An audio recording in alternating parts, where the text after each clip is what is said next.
नमस्कार बच्चों, स्वागत है आप सभी का आज के इस वीडियो में। और आज के इस वीडियो में हम छत्तीसगढ़ कक्षा 9वीं सामाजिक विज्ञान विषय के इस बुक को बिल्कुल डिटेल से समझने वाले हैं। मतलब कि जानने वाले हैं कि ये कक्षा 8वीं के सामाजिक विज्ञान से किस प्रकार से अलग है और क्या कुछ आपको नया पढ़ना पड़ेगा इस बार के सामाजिक विज्ञान में। और साथ ही ये भी जानने वाले हैं कि आपको इस बार अपनी पढ़ाई कैसे करनी है सामाजिक विज्ञान विषय की, कितने मार्क्स के आपके एग्ज़ाम में क्वेश्चन आने वाले हैं। मतलब कि जो थ्योरी परीक्षा होगी आप सभी की, उसमें कितने नंबर के क्वेश्चन आपके बनने वाले हैं और प्रैक्टिकल में कुल कितने नंबर के क्वेश्चन बनेंगे। इस बार थोड़ा सा डिफरेंट है क्लास 8 की तुलना में। तो सारी चीज़ों को चलिए बिल्कुल डिटेल से समझते हैं। और अगर आप क्लास 9 से हैं तो आप हमारे चैनल को सब्सक्राइब कर लीजिए, क्योंकि क्लास 9 और 10 की जो तैयारियाँ हैं वो हमारे चैनल पर कराई जाती हैं। तो आपको ज़रूर से चैनल को सब्सक्राइब कर लेना है। तो चलिए अब बिना किसी देरी के सारी चीज़ों को बिल्कुल स्टार्टिंग से जानते हैं। तो सबसे पहले जानना ये ज़रूरी होगा बच्चों कि इस बार सामाजिक विज्ञान विषय में कुल कितने अलग अलग विषयों को जोड़ा गया है। मतलब कि यहाँ पे आप देख पा रहे होंगे कि भूगोल है, इतिहास है, राजनीतिक विज्ञान है और एक अर्थशास्त्र करके है। तो कक्षा 8वीं में आपने इन 3 चीज़ों को कॉमनली पढ़ा होगा। मतलब ये सभी तीनों जो विषय हैं वो सभी आपके कक्षा 8वीं के समाज विज्ञान में भी रहे थे, लेकिन क्लास 9 में एक नया आपके विषय जुड़ जाएगा जो कि अर्थशास्त्र होगा, इकोनॉमिक होगा। और इस नए विषय को आपको क्लास 9th में भी पढ़ना है, क्लास 10th में भी पढ़ना पड़ेगा। और अगर इन 2 सालों में अगर आपका इंटरेस्ट इस विषय की ओर बढ़ गया तो आप कक्षा 11वीं और 12वीं के लिए आप कॉमर्स विषय लेके पढ़ाई भी कर सकते हैं। तो आप ये तो समझ गए होंगे कि कक्षा 9वीं के जो सामाजिक ज्ञान है उन्हें किन किन विषयों में जोड़ा गया है। तो इन्हें 4 विषयों में जोड़ा गया है, जो कि भूगोल है, इतिहास है, राजनीतिक विज्ञान है और अर्थशास्त्र करके है। अब हम ये जानते हैं कि जो परीक्षा होनी है, थ्योरी परीक्षा, वो कुल कितने नंबर की होने वाली है। तो सैद्धांतिक मतलब कि जो थ्योरी एग्ज़ाम आपका होना है वो 75 नंबर का होगा। और जो 25 नंबर आपके बच रहे हैं 100 नंबर होने में, वो 25 नंबर के प्रैक्टिकल एग्जाम होने हैं, परियोजना कार्य होंगे। और जब कुल इनका मिलाएंगे तो ये 100 नंबर के आपकी परीक्षा में बन जाएंगे। लेकिन आपको जो एग्ज़ाम है वो 75 नंबर का ही दिलाना है। अब हम ये जान लेते हैं कि आपको कितने पाठ मतलब कितने अध्याय आपको पढ़ने होंगे कक्षा 9वीं सामाजिक विज्ञान में। और सभी 4 विषयों मतलब भूगोल, राजनीतिक विज्ञान, इतिहास और अर्थशास्त्र में से कुल कितने कितने अध्यायों में उन सबको जोड़ा गया है। तो यहाँ पे आपके सामने ये मिल जाएगा, जिसमें भूगोल में आप देख सकते हैं कि कुल 5 अध्याय है। इतिहास के भी 5 अध्याय आपके बुक में है। राजनीतिक विज्ञान में आपको 4 अध्याय पढ़ने हैं, जबकि 4 अध्याय आपको अर्थशास्त्र में भी पढ़ने होंगे। मतलब कि जो 5-5 अध्याय वाले जो 2 विषय है आपके भूगोल और इतिहास, इनको आपको बाकी विषयों की तुलना में थोड़ा सा ध्यान से पढ़ना है, क्योंकि इनमें ज़्यादा चैप्टर ऐड किए गए हैं। और जब हम इन सब को कंबाइन करेंगे, जोड़ेंगे, तो ये 18 हो जाएंगे। मतलब कि कुल मिला के 18 चैप्टर आपके सामाजिक विज्ञान विषय में शामिल है। और ये काफ़ी हाई नंबर है। मतलब कि आपको अपनी परीक्षा की जो तैयारियां है अभी से करनी है, टाइम पे डिपेंड नहीं रहना है और जो तैयारियां है अभी से करनी है। अगर आपको क्वेश्चन आंसर की भी वीडियो चाहिए तो आप हमें कमेंट कर लीजिए, आपको वो वीडियो मिल जाएगी। अब चलिए हम जानते हैं कि आपको कौन कौन से अध्याय पढ़ने होंगे। तो भूगोल का ये आपके पहला अध्याय है, मतलब भूगोल का भी आप मान सकते हैं, और आपके सामाजिक विज्ञान विषय का भी ये पहला अध्याय है, जो कि है मानचित्रण और मानचित्र का अध्ययन।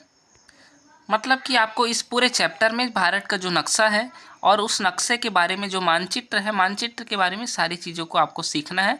सारी चीज़ आप जान जाएंगे पहले चैप्टर से के माध्यम से। पैमाना किस प्रकार से बनता है वो भी आप जान जाएंगे। तो कुल मिला के इस चैप्टर में आप मानचित्र के बारे में समझ जाएंगे, मानचित्र के कितने प्रकार होते हैं, मानचित्र को बनाने के लिए पैमाना किस प्रकार से बनाया जाता है, मानचित्र कब बनाया गया और किनके द्वारा बनाया गया और किस प्रकार से बनाया गया, इन सारी चीज़ों को भी आपको सीखना है, जिसमें वास्को डी गामा के बारे में भी आपको पढ़ना होगा। अब सामाजिक विज्ञान विषय का अध्याय 2 है भारत एक सामान्य परिचय। इस अध्याय में आपको भारत के बारे में सारी चीज़ों को ध्यान से पढ़ना होगा। भारत की राजनीतिक शैली एवं जो महाद्वीपीय शैली है उन सभी चीज़ों को पढ़ना होगा। भारत की भौगोलिक, सांस्कृतिक और उप महाद्वीपीय सभी प्रकार की जो विशेषताएं हैं उन सभी चीज़ों को आप इस अध्याय में पढ़ने वाले हैं।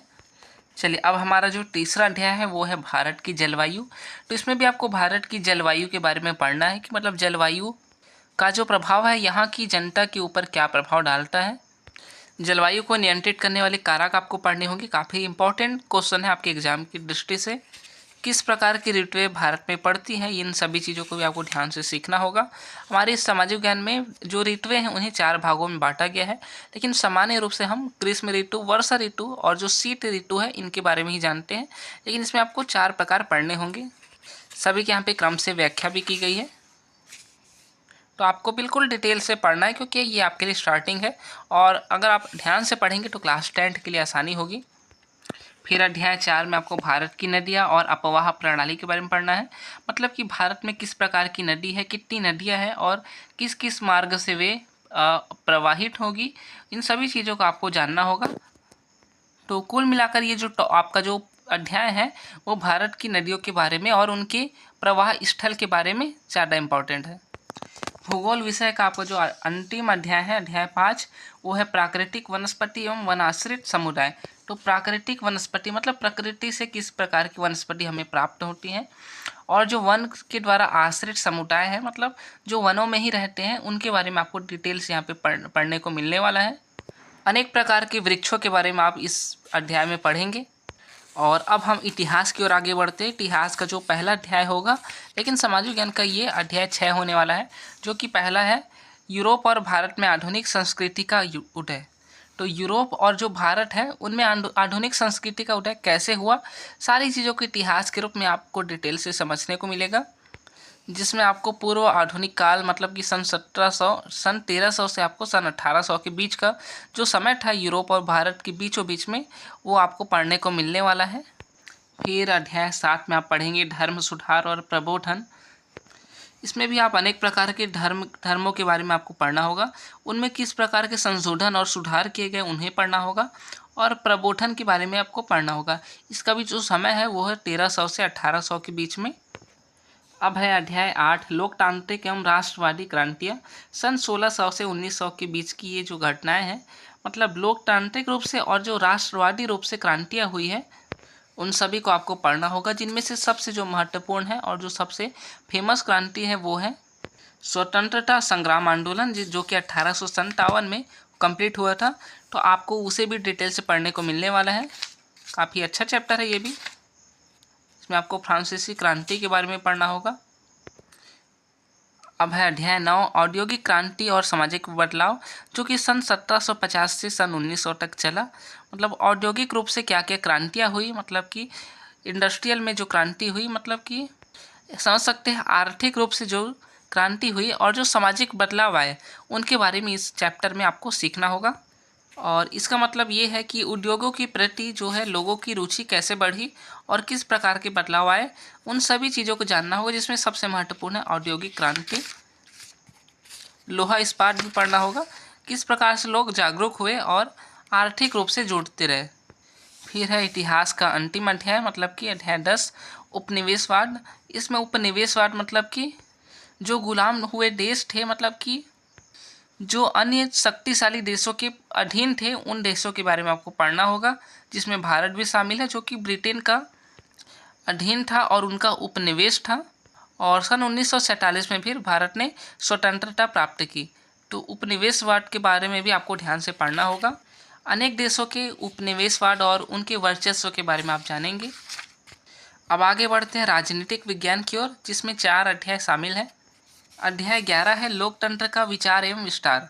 तो लोकतंत्र के बारे में क्या क्या विचार प्रारंभ में किए गए और फिर विस्तार मतलब कि ये कैसे आगे बढ़ा, कैसे इस प्रकार का फैलाव हुआ।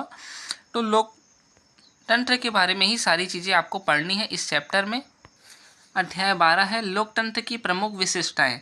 अब जो लोकतंत्र है जो कि हमारे भारत देश और लगभग अनेक देशों में लागू है, उसकी क्या क्या विशेषताएं हैं, तो इस विशेषताओं को सारी जिसकी क्वालिटीज़ है उन सभी को आप डीपली यहाँ पे जानने वाले इस चैप्टर में। अब अध्याय 13 है अधिकार, मतलब कि राइट्स। क्या क्या अधिकार लोकतंत्र में हमें प्राप्त हुए, उन सभी अधिकारों को जानने वाले हैं, जो हमारे मानव अधिकार जो अधिकार है और जो मौलिक अधिकार है, उन सभी चीज़ों को भी आपको इस चैप्टर में कवर करना है। और अध्याय 14 है जेंडर समानता और महिला अधिकार। ये भी एक नया चैप्टर है, इसके बारे में भी आपको पढ़ना होगा।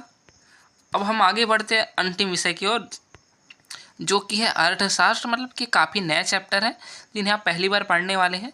इन्हें अंग्रेजी में इकोनॉमिक्स के नाम से भी जाना जाता है। तो अध्याय 15 है बच्चों, आर्थिक क्रियाओं की समझ। मतलब कि आर्थिक क्रिया मतलब होता है पैसों के लेन देन के बारे में समझ। तो किस प्रकार से पैसों का लेन देन किया जाना है और कहाँ से इसकी शुरुआत हुई, सारी चीज़ों को बिल्कुल डीपली आप इस चैप्टर में समझ जाएंगे। फिर है अध्याय 16, भारतीय अर्थव्यवस्था का स्वरूप। मतलब कि जो भारत की अर्थव्यवस्था है, जहाँ से पैसों के जो संयोजन की विचार किया गया, वो कहाँ से शुरू हुआ और उसके कौन कौन से बिंदु मेन हैं। जैसे कि पहला आपका कृषि क्षेत्र है, कृषि में भारत ने क्या क्या अर्थव्यवस्था के नियम अपनाए, साथ ही गैर कृषि के भी जो अवसर है उनमें भी कैसे सफलता प्राप्त की। इन दोनों ही टॉपिक को आप समझ जाएंगे इस चैप्टर में। अब है अध्याय 17 जो कि है भारतीय अर्थव्यवस्था का स्वरूप, और ये भाग 2 है जिसमें आपको उद्योग एवं सेवा क्षेत्र के बारे में जानना होगा। जो पिछला चैप्टर था अपना 16 अध्याय 16 वाला, उसी का ही एक प्रकार है, और इसमें भाग 2 है। वो भाग 1 था जिसमें कृषि के बारे में आपको पढ़ना था, अब भाग 2 में आपको उद्योगों के बारे में पढ़ना है। और अंतिम अध्याय है आपका अध्याय 18 जो कि है उत्पादन कैसे होता है। मतलब जो प्रोडक्शन होता है वो किस प्रकार से होता है, अनेक प्रकार की वस्तुओं के बारे में, अनेक उद्योगों में। तो उत्पादन के जो टॉपिक है उसके बारे में आपको इस चैप्टर को पढ़ने को मिलने वाला है, जिसमें आप पूंजी के बारे में भी सीखेंगे। और उसके बाद आपका आएगा संदर्भ मानचित्र। मतलब इसके बारे में आपको कई सारे आपको यहाँ पे मैप्स मिलेंगे, मतलब कि मानचित्र या नक्शा आप जिन्हें कहते हैं, कई सारे मिलेंगे। आपको बस इन्हें ध्यान से पढ़ना है, कुछ के अच्छे से नाम भी ऐड कर लेने हैं। तो आई होप कि आप ये वीडियो समझ गए होंगे, अपने सामाजिक विज्ञान विषय के सभी पहलुओं को बिल्कुल आसानी से समझ गए होंगे।